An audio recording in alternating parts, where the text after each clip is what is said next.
Hello everyone, and welcome to a review of holistic scoring. For me, holistic scoring is being able to articulate what students are able to do as more of a narrative rather than a checklist of student attainment of specific criteria. This is not to say that analytic rubrics or the traditional rubrics have no place in the classroom, so please do not go into this video thinking that holistic scoring is the only way to do things. However, your departments will be developing holistic scales as a way to determine and measure student success and achievement of those goals that you all wrote together not long ago. That being said, let's take a look at a few characteristics of holistic rubrics to give you a better understanding of what they are. So if we look at some general characteristics of holistic scoring, the first thing that we need to keep in mind is that it's not completely different than traditional or analytic rubrics. We do still have some criterion that we need to measure. They're just not individual, like we're used to seeing on the traditional rubrics. Instead, an overall description is provided for varying levels of success and attainment of the goal. Holistic scoring also considers all of the factors that work together to make a total impression. So we're looking at the big picture of student success. Those last two bullet points are important, but I'll go into those in just a minute. First, let's consider the first three. So remember, holistic scoring is similar but different. You still have to have some criterion that explain what students will be able to do, but you'll provide more of a general description on a holistic rubric. If you are new to this, which I know from the survey results most of you are, it does take some practice to get into the habit of looking at rubrics in this new way. So please don't feel like you have to be an expert today. Here you can see a sort of side-by-side or top to bottom comparison of a traditional analytic rubric versus a holistic rubric.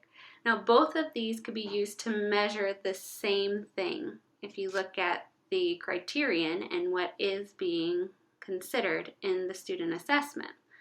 The traditional analytic rubric is on the bottom, and each criterion has its own description and is graded individually. However, if you look at the holistic rubric above, you see that it measures student achievement on the same assessment, like I mentioned, but it is providing more of an overall description and considers all criterion without providing a specific measure for each one.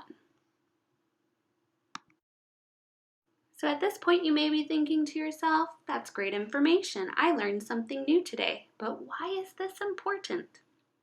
Well, in addition to it being important because you are going to be writing holistic scoring guides with your department based on those goals you made together just a couple of weeks ago, you are also going to get to hear from two in-house experts in just a moment explaining some of the benefits of using holistic grading.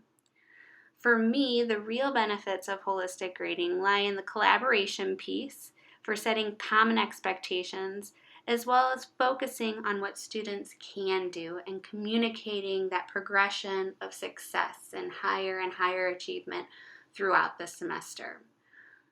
But like I said, we have two in-house experts. Let's take a look at what they had to say. Hi, Dave. What's up? Hi, Dawn. I'm just thinking about holistic scoring. Ooh, what a topic. Care to have a chat? Absolutely. What are your thoughts on holistic scoring? Do you use it? I do use holistic scoring. I think that it gives me the chance to look at a whole piece of student writing. Wow, that's a great point. Could you tell me more? I would love to. Let's put down our ideas to share.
I think, just start small, right? Start with, say, okay, I know history is also doing articles of the week. So, just try it with that. Just read it and evaluate it based on, did they get these ideas?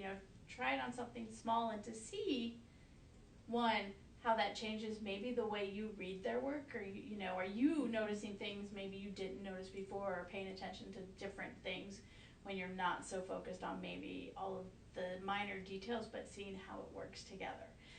So I think that's important. Always to start small and to try it. I mean, you don't know it's not going to work, or it's you can't reject something until you've tried it. If you've tried it and you say, you know what, this still doesn't work for me, then okay. So that was a lot of information, a lot of great information from two experts in the area of holistic grading. What I want to encourage you to do now is work with your department on establishing those common expectations, writing the descriptions of what student success looks like at each different level, and applying it in the classroom. And remember, nobody expects you to be an expert at this point. Instead, just focus on getting better.